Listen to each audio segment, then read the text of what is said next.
హిందూ సమాజాన్ని కాంగ్రెస్ కన్ఫ్యూజన్ లోకి నెడుతోందన్నారు నిజామాబాద్ ఎంపీ అభ్యర్థి ధర్మపురి అరవింద్. రాజ్యాంగాన్ని మార్చింది కాంగ్రెస్ కాదా అని ప్రశ్నించారు. ఎస్సీ, ఎస్టీ, ఓబీసీల రిజర్వేషన్లను ముస్లింలకు దోచిపెట్టింది వాస్తవం కాదా అన్నారు. ప్రియాంబుల్నే మార్చేసి దేశాన్ని విభజించేసి అపీజ్మెంట్ పాలిటిక్స్ కోసము దేశామే విభజించేసారు. వీళ్ళు విభజించేసి మళ్ళా ఉన్న దేశంలో కూడా సెక్యులర్ పదం వాళ్ళే పెట్టిండ్రు. రాజ్యాంగాన్ని పూర్తిగా మార్చిండ్రు. ప్రియాంబుల్నే మార్చి ఇవాళ హిందూ సమాజాన్ని కన్ఫ్యూజన్లో పెట్టేసిండ్రు.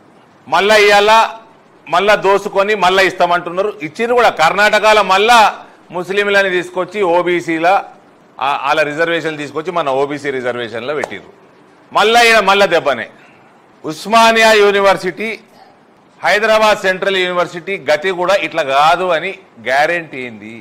ఎస్సీ, ఎస్టీ, ఓబీసీలను వాళ్ళని ఎంత నాశనం చేసి వాళ్ళ రిజర్వేషన్లు తీసుకుపోయి వాళ్ళన్నీ దోచేసుకొని మీ ఓటు బ్యాంకు రాజకీయాల కోసం ఎందుకు బలి చేస్తున్నారు? ఇంకెంతకాలం బలి చేస్తారు?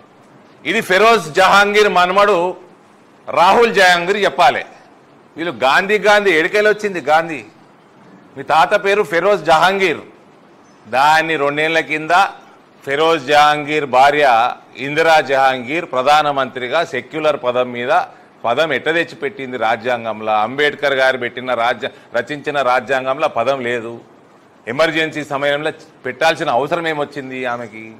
రానున్న కాలంలో కూడా యూనివర్సిటీల స్టేటస్లు మార్చేసి మన రిజర్వేషన్లు అన్నీ తీసేసి బయటపడేయారని గ్యారెంటీ ఏంది? రాజ్యాంగం మీరు మార్చిండ్రు. ఎస్సీ, ఎస్టీ రిజర్వేషన్లు, ఓబీసీ రిజర్వేషన్ మీరు తీసేసారు. ఇప్పుడు కూడా తీస్తున్నారు. మొన్న మీ కర్ణాటకలో వచ్చేసి కూడా ఓబీసీలో తీసుకొచ్చి ఓబీసీలో పెట్టిర్రు. ఇంకా పెంచుతామంటున్నారు ముస్లింలకు రిజర్వేషన్లు.